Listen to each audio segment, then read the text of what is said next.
ଠାକୁରଙ୍କ ସହିତ ଦୀର୍ଘ 30 ବର୍ଷ କଟେଇଥିବା 3 ଦଶନ୍ଧି 24 ଘଣ୍ଟାକୁ ଦୀର୍ଘ 16 ଘଣ୍ଟା ସେ ଠାକୁରଙ୍କ ପାଖରେ କଟେଇଥିବା ଏବଂ ଠାକୁର ଯାହାକୁ ମାନସ ପୁତ୍ର ବୋଲି କହୁଥିଲେ ଆଲୋଚନା ପ୍ରସଙ୍ଗର ଶୃଙ୍ଖଳାୟିତା ପ୍ରଫୁଲ୍ଲ ଚନ୍ଦ୍ର ଦାସ। ଆଲୋଚନା ପ୍ରସଙ୍ଗର ମୁଖବନ୍ଧରେ ଆପଣମାନେ ଦେଖିବେ ଲେଖୁଛନ୍ତି, ଆଜି ଯେଉଁ ଦୃଶ୍ୟ ମଣିଷ ପାବନା ହିମାୟତପୁର ପଦ୍ମା ନଦୀ କୂଳରେ ଦେଖୁଛି ସେଭଳି ଦୃଶ୍ୟ କିନ୍ତୁ ଏ ସଂସାରରେ ବେଶୀ ଦେଖାଯାଏ ନା। ସେଭଳି ଦୃଶ୍ୟ ମଣିଷ ଦିନ ଦେଖିଥିଲା ଦକ୍ଷିଣେଶ୍ୱର ଦେବଦେଉଳରେ। ସେଭଳି ଦୃଶ୍ୟ ମଣିଷ ଦିନ ଦେଖିଥିଲା ନଦିଆର ପଥେ ଘାଟ। ସେଭଳି ଦୃଶ୍ୟ ମଣିଷ ଦିନେ ଦେଖିଥିଲା ଆରବ ମରୁପ୍ରାନ୍ତରେ। ସେଭଳି ଦୃଶ୍ୟ ମଣିଷ ଦିନ ଦେଖିଥିଲା ଜେରୁଜେଲମର ଜଳପାଇ ବନରେ। ସେଭଳି ଦୃଶ୍ୟ ମଣିଷ ଦେଖିଥିଲା ମଥୁରା ଗୋପ ବୃନ୍ଦାବନରେ ଏବଂ ସେଭଳି ଦୃଶ୍ୟ ଦେଖିଥିଲା ଅଯୋଧ୍ୟାର ସେଇ ରାଜପୁରରେ। ଯଦି ବାସ୍ତବିକ ସିଏ ସେଇ ଅଯୋଧ୍ୟାର ମର୍ଯ୍ୟାଦା ପୁରୁଷୋତ୍ତମ ପ୍ରଭୁ ଶ୍ରୀ ରାମଚନ୍ଦ୍ର ତ୍ରେତୟାର ସେଇ ପ୍ରଭୁ ଶ୍ରୀକୃଷ୍ଣଚନ୍ଦ୍ର, କିନ୍ତୁ ଯେତେବେଳେ ସେ ଠାକୁରଙ୍କୁ ପଚରା ଯାଇଥିଲା 11/4/1953 ମସିହା, ଏ ଦିନଟି ସ୍ପଷ୍ଟ ଭାବେ ସେ ଠାକୁରଙ୍କୁ ପଚରା ଯାଇଥିଲା, ଠାକୁର ଭକ୍ତମାନେ ଆପଣଙ୍କୁ ଈଶ୍ୱର କୁହନ୍ତି, ଭଗବାନ କୁହନ୍ତି, ସଦ୍ଗୁରୁ କୁହନ୍ତି, ଆପଣଙ୍କ ସମ୍ବନ୍ଧରେ ଆପଣଙ୍କର ମୀମାଂସା କ'ଣ? ଆପଣ ଖୋଲିକି ବି ଥରଟେ କୁହନ୍ତୁ ନା। ସେ ଠାକୁର ସ୍ମିତ ହସ୍ୟ ଦେଇକି କହିଥିଲେ, আমি আমার কাছে অনফাদামেবল, ମୁଁ ମୋ ପାଖରେ ହିଁ ଅପରିମୟ, ମୁଁ ମୋ ପାଖରେ ହିଁ ଅଜ୍ଞାତ। ଏବଂ ଆହୁରି ମଧ୍ୟ କହିଥିଲେ, ମୁଁ ଏଭଳି ଏକ ଅଚାନକ ପ୍ରାଣୀ, ମୋ ପୂର୍ବରୁ କେହି ଆସିନଥିଲେ, ମୋ ପରେ ମଧ୍ୟ କେହି ଆସିବେ ନାହିଁ। ଏଇଥିରୁ ଅନୁମାନ କରିବାକୁ ହୁଏ ସେ କିଏ, ସେ କିଏ ଏଇଥିରୁ ହିଁ ଅନୁମାନ କରିବାକୁ ହୁଏ। ତ ମଣିଷ ତାର ବୁଦ୍ଧି, ତାର ଜ୍ଞାନ ଗୁଣ, ତାର ଶିକ୍ଷା ଯେତେ ନେଇକି ବି ତାଙ୍କ କଥାର ଅବତାରଣା କରିବାକୁ ଯାଏ, ସେଟା କେବଳ ଧୃଷ୍ଟତା ଛଡ଼ା ଆଉ କିଛି ନୁହେଁ।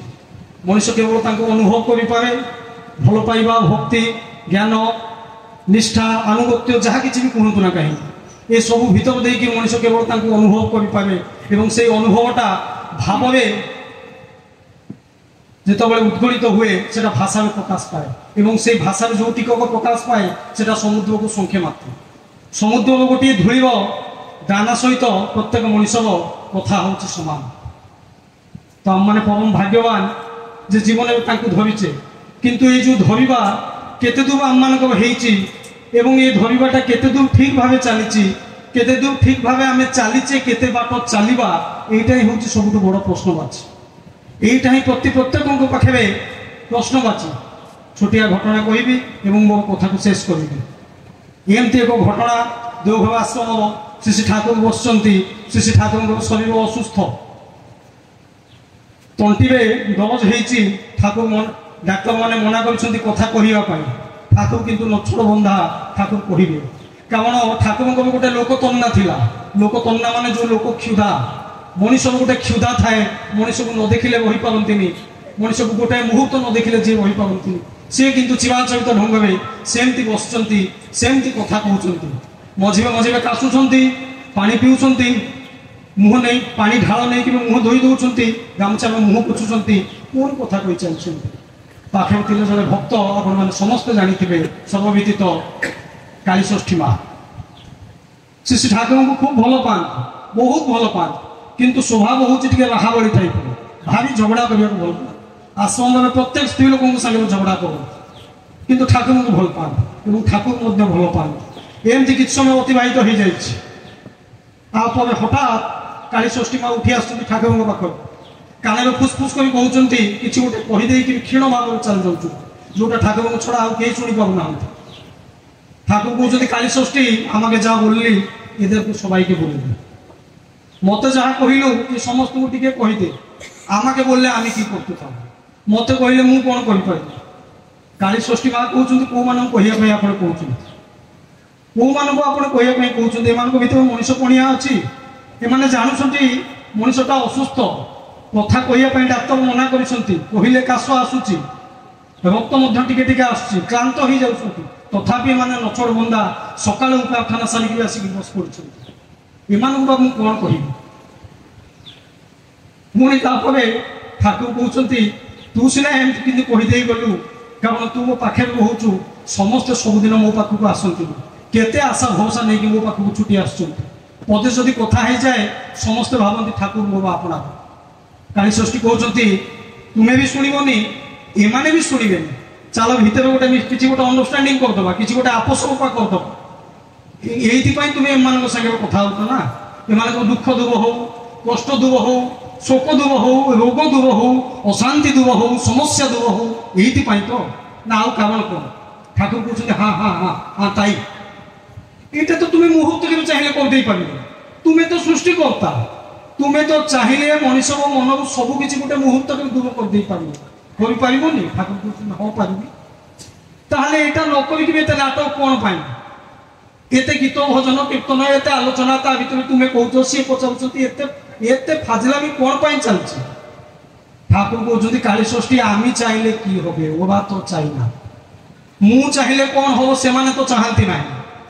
କାଳୀଷଷ୍ଠୀ କହୁଛନ୍ତି ଆଶ୍ଚର୍ଯ୍ୟ, ସେମାନଙ୍କର ଦୁଃଖ ଦୂର ହବ, କଷ୍ଟ ଦୂର ହବ, ସମସ୍ୟା ଦୂର ହବ, ସେମାନେ ଭଲରେ ରହିବେ, এটা ସେମାନେ ଚାହାନ୍ତିନି। ଠାକୁର କହୁଛନ୍ତି ওরা যদি চাইতো ওদের হৃদয়ে আমাকে একটু ঠাঁই দিত। ସେମାନେ ଯଦି ଚାହାନ୍ତେ ତାହେଲେ ସେମାନଙ୍କ ହୃଦୟରେ ମୋତେ ଟିକେ ସ୍ଥାନ ଦିଅ। ବାସ୍ତବିକ ଆଜି ସେଇ କଥା ଯେ ଆମମାନେ ଠାକୁରଙ୍କୁ ଧରିକି ଯେତେ ଟିକେ ଚାଲିଛେ, ହୃଦୟରେ କେତେ ଟିକେ ଜାଗା ଦେଇଛି। ଏବଂ ହୃଦୟକୁ ଜାଗା ଦେବା ପାଇଁ ସତ୍ୟାନୁସରଣର ପ୍ରଥମ ପେଜରେ ହିଁ ଠାକୁର ଲେଖିଥିଲେ ତୁମର ଠାକୁରତ୍ୱ ଜାଗ୍ରତ ନହେଲେ କେହି ତୁମର କେନ୍ଦ୍ର ନୁହନ୍ତି, ଠାକୁର ବି ନୁହନ୍ତି। ଠାକୁର କହିଲେ ଦୁନିଆର ସମସ୍ତ ଶାସ୍ତ୍ର ମନ୍ଥନ କରିବ। ହାତ କାଟି ଲେଖିଦେଲି ଯେଉଁ ବହିଟି ସତ୍ୟାନୁସରଣ, କେଉଁଦିନ ଦୁନିଆର ସମସ୍ତ ଶାସ୍ତ୍ର ମନ୍ଥନ କରୁଥିଲେ? କେଉଁଦିନ କରୁଥିଲେ? ଛୋଟବେଳୁ ମାନେ କିଶୋର ଅବସ୍ଥା ପର୍ଯ୍ୟନ୍ତ କେମିତି କଟିଥିଲା ଆମମାନେ ସମସ୍ତେ ଜାଣିଛେ। ଗରିବ ଭାବେ ମାନେ ଏତେ ଗରିବ ଅବସ୍ଥାରେ ଠାକୁର ରହିଛନ୍ତି। କେତେବେଳେ ମାଆଙ୍କ କଥାକୁ ଯାଇକି ମୁଢ଼ି ବିକିବାକୁ ଯାଇଛନ୍ତି, କେତେବେଳେ କୋଇଲା ଖଣିରେ କାମ କରିଛନ୍ତି, ଡାକ୍ତରୀ ପାଠପଢ଼ା ଅଧାରୁ ରହିଯାଇଛି, କେତେବେଳେ ସମସ୍ତ ଶାସ୍ତ୍ର ମନ୍ଥନ କଲେ। ମାୟାଦେବୀ ନାମକ ଗୋଟେ ଉପନ୍ୟାସ କରିଥିଲେ, ଦେବଯାନୀ ନାମକ ଏକ ନାଟକ ଲେଖିଥିଲେ, ଆଉ କିଛିଟା କବିତା ଲେଖିଥିଲେ, ଆଉ ତ କିଛି ଶାସ୍ତ୍ର ମନ୍ଥନ କରିନାହାନ୍ତି। ତଥାପି କହୁଛନ୍ତି ସମସ୍ତ ଶାସ୍ତ୍ର ମନ୍ଥନ କରି ଯେଉଁ ସତ୍ୟାନୁସରଣଟା ଦେଇ ଗଲି, ଯଦି ଜୀବନ ଚରିତ୍ର ତାକୁ ଚରିତ୍ରାୟିତ କର, ଆମମାନେ ତ କହୁ କଣ୍ଟାଏ କଣ୍ଟାଏ କରିହେବ, 100 କରିବା ଅନ୍ତତଃ ଏ ଜନ୍ମରେ ମୁଁ ତ କହୁଛି ମୋ ପକ୍ଷରେ ସମ୍ଭବ। ଯଦି ଟିକିଏ ଟିକିଏ କରୁ ତାହେଲେ ପ୍ରାପ୍ତି ତୁମର ଅବଧାରିତ ହେଇଛି। ପ୍ରାପ୍ତି ତୁମର ଅବଧାରିତ ମାନେ ନିଶ୍ଚିନ୍ତ ପ୍ରାପ୍ତି। ଏବଂ ସେଇ ଯେଉଁ ଠାକୁରତ୍ୱ ଜାଗ୍ରତର କଥା, সেই ঠাকুরত্ব জাগ্রতটা কোন তাকে ক্লিয়ার করদেলে এবং পূজ্যপাদ শ্রী আচার্য প্রতি মুহূর্তে মোর ঠাকুর কেমিতি তাকে ভাবিবা, তাকে কহিবা এবং এই সমস্তকু চরিত্রায়িত করিবা হি ঠাকুরত্ব জাগ্রত। এই কিছুদিন তলে হি আচার্য কহুলে জৈনিক ভাই নিবেদন করা আসতে যে গোটে বিরাট বড় পরিবা হোলসেলিং দোকান খোলিবি। আচার্য কৌন যেতবে দোকান খোলিবে সেতবে চিন্তা করবে মো জায়গায় মো ঠাকুর যদি বসিবে তাহলে পখাওটাকে কেমিতি বিকিবে, মো জায়গায় যদি মো ঠাকুর বসিবে দোকানটাকে কেমিতি খুলিবে, মো জায়গায় মো ঠাকুর যদি বসিবে তাহলে গ্রাহক সহিত কেমিতি ব্যবহার করবে এবং সেই গ্রাহক হইকি আসন্ত মো জায়গায় যদি মো ঠাকুর আসবে তাহলে কেমিতি গ্রাহক হইকি আসবে। এই সবুগুড়াক ভাবিবা হি হচ্ছে ঠাকুর। ঠাকুর তো আর কিছু নুহে, যে কহিলে হৃদয়ে ঠাই দেওয়া, হৃদয়ে জায়গা দেওয়া মানে সম্পূর্ণ ভাবে তাঙ্কর হয়ে উঠবে, এইটা হি ঠাকুরত্ব প্রাপ্তি। এবং এই ঠাকুরত্ব প্রাপ্তি দিগরে মানে অনবরত ভাবে চালিবা কেবল জীবন্ত মনুষ্যকে নেই হয়েপারে, নচেত হয়েপারে না। নচেত ঠাকুরঙ্কর এই যে কথা কথায় ফুটে কথা মালা কান ছাড়া শুনে কেউ, কর্মে ফুটে কীর্তি জীবন উঠেই যাতে স্বস্তি ঢেউ, এই যে কথাগুড়াক অবতারণা করছি ও পূর্ব যে কহিলে পরে যে কহিবে এ কেবল সব কথার মালা, কথার সম্ভাব। কিଏ କେଉଁ ବହିକୁ ପଢ଼ିଛି, କିଏ କେଉଁ ଅନୁଭୂତିକୁ ଆଣିଛି, କିଏ କେଉଁଠି ଶୁଣିଛି, ଏଇଆକୁ ନେଇକି ବି ଅବତାରଣା କରିବା এটা কেবল কথা ଆଉ କିଛି ନୁହେଁ। ଏବଂ ଏଇ କଥା ଗୁଡ଼ାକ ଏଇ କାନ ଦୁଇଟା ଛଡ଼ା ଆଉ କିଏ ଶୁଣିବେ? এই 1.5 ঘণ্টা 2 ঘণ্টা মানে ଯେଉଁମାନେ ବସିଛେ ଗୋଟା ତୁଳସୀ, କ୍ଷମା କରିବେ ମୁଁ ମୋ ନିଜକୁ କହୁଛି ଗୋଟା ତୁଳସୀ, ମନ ଭିତରେ କୌଣସି ଚିନ୍ତା ନାହିଁ। ନା ଧାର କାହାଠୁ ଆଣିଥିଲି ସେ ଚିନ୍ତା, ନା କାହାକୁ ପଇସା ଦେବି ସେ ଚିନ୍ତା, ନା ଘର ଭଡ଼ା ଦେବାକୁ ଚିନ୍ତା, ନା ଇଲେକ୍ଟ୍ରିକ୍ ବିଲ୍ ଦେବାକୁ ଚିନ୍ତା, ନା ପିଲା ଛୁଆ ଶରୀର ଅସୁସ୍ଥ ସେ ବାବଦରେ ଚିନ୍ତା, କୌଣସି ଚିନ୍ତା ନାହିଁ। ଗୋଟା ତୁଳସୀ କେବଳ ତାକୁ। কিন্তু এটু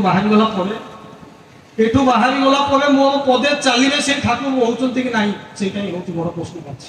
এবং এইটা সেতিকি বেলে রহিব যেতবে মনুষ্য জনে জীবন্ত আদর্শকে ভাল পাইব, জীবন্ত আচার্যকে ভাল পাইব, জীবন্ত সদ্গুরুকে ভাল পাইব।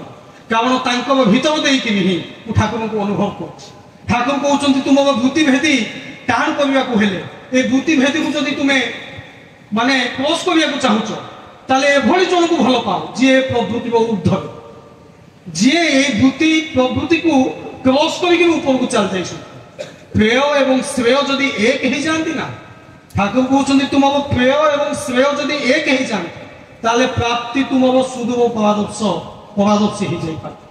ମାନେ ମୋ ଜୀବନରେ ଯିଏ ଶ୍ରେଷ୍ଠ, ମୋ ଜୀବନରେ ଯିଏ ପ୍ରିୟତମ, ମୋ ଜୀବନରେ ଯିଏ ପ୍ରେମାସ୍ପଦ, ସିଏ ଯଦି କେବଳ ମୋ ପ୍ରିୟତମ ହେଇଯାଆନ୍ତି ତାହେଲେ ଜୀବନରେ ସମସ୍ତ ପ୍ରାପ୍ତି ହେବ ଏବଂ ସିଏ ହିଁ କେବଳ ଆଚାର୍ଯ୍ୟ। ତାଙ୍କ ଭିତର ଦେଇକି ଠାକୁରଙ୍କୁ ଧରିକି ନିରନ୍ତର ଭାବେ ମୁଁ ଚାଲିପାରେ। ନଚେତ୍ ଧଳା ପୋଷାକ ପିନ୍ଧିକିରି, ଚିକଣ ହେଇକିରି, ମୁହଁ ସଜେଇକିରି, ଚିକଣ ହେଇକିରି, କଥା କହିକିରି, ଚିକଣ ହେଇକିରି ସୁନ୍ଦର କୀର୍ତ୍ତନ ଭଜନ ଏସବୁ କରି କ୍ଷଣିକ ଭାବେ ଲୋକଙ୍କ ସମ୍ମୁଖରେ ନିଜର ଏକ ଅଲଗା ଇମେଜ ତିଆରି କରିଦେଇପାରେ, କିନ୍ତୁ ଅନ୍ତର ଭିତରେ ମୁଁ କ'ଣ ମୁଁ ଜାଣିଛି, ମୋ ଠାକୁର ଜାଣିଛି। ଏବଂ ପ୍ରାପ୍ତି ମଧ୍ୟ ସେମିତି ହେବ, ସେଇ ଅନୁଯାୟୀ ମଧ୍ୟ ପ୍ରାପ୍ତି ମୋର ହେଉଛି। ଯେଉଁଭଳି ଭାବେ ଜୀବନଟାକୁ ବଳିଦେବ ସେଇଭଳି ଜୀବନ ହିଁ ଲାଭ କରିବ। ଯିଏ ପ୍ରେମ ପାଇଁ ଜୀବନ ଦାନ କରେ ସେ ପ୍ରେମର ଜୀବନ ଲାଭ କରେ। ତ ଆସନ୍ତୁ ଆଜି ଏଇ ପ୍ରେମର ଦିବସରେ ଆମେ ସମସ୍ତେ ସେଇ ପ୍ରେମାସ୍ପଦଙ୍କୁ ଧରିକିରି ତାଙ୍କୁ ଜୀବନରେ ଧରିକିରି ଚାଲିବା। ଇଏ ହୃଦୟରେ ପ୍ରେମ ଛଡ଼ା ଯେମିତି ଆଉ ଟିକିଏ ବି କୌଣସି କାହାକୁ ଜାଗା ନ ଦେବା। ଯଦି ବି କିଛି ପଶି ଯାଉଛି ସେଇ ମୁହୂର୍ତ୍ତରେ ତାଙ୍କୁ କହିବା ଠାକୁର ମୁଁ ତୁମକୁ ଭଲ ପାଏ, ମୁଁ ତୁମକୁ ଭଲ ପାଏ, ମୁଁ ତୁମକୁ ଭଲ ପାଏ, ତୁମ ଛଡ଼ା ମୋର ଆଉ କେହି ନାହାନ୍ତି ଜୀବନରେ ଠାକୁର। ଯୋଉଟା ଆଚାର୍ଯ୍ୟ କହୁଛି ପ୍ରତି ମୁହୂର୍ତ୍ତରେ ଯେତେବେଳେ ମନେ ପଡ଼ିଯାଉଛି, ଗାଡ଼ି ଚଲାଉଛି ପଟକିନି କହିଦେବି ଠାକୁର ମୁଁ ତୁମକୁ ଭଲ ପାଏ, ବାଥରୁମରେ ବସିଛି ଠାକୁର ମୁଁ ତୁମକୁ ଭଲ ପାଏ। ଏଇ କହିବା ଦେଇକା ଭଲ ପାଇବା ଆସିଛି। ଏବଂ ଆଜିର ସର୍ବଶେଷରେ ଏଠି ଉପସ୍ଥିତ ଅନୁପସ୍ଥିତ ସମସ୍ତଙ୍କର ଶାରୀରିକ ଇଷ୍ଟିମୟ ନିରାମୟ ସୁଦୀର୍ଘ ଜୀବନ କାମନା କରୁଛି ସେଇ ବିଶ୍ୱ ବିଭୁଙ୍କ ପାଖରେ।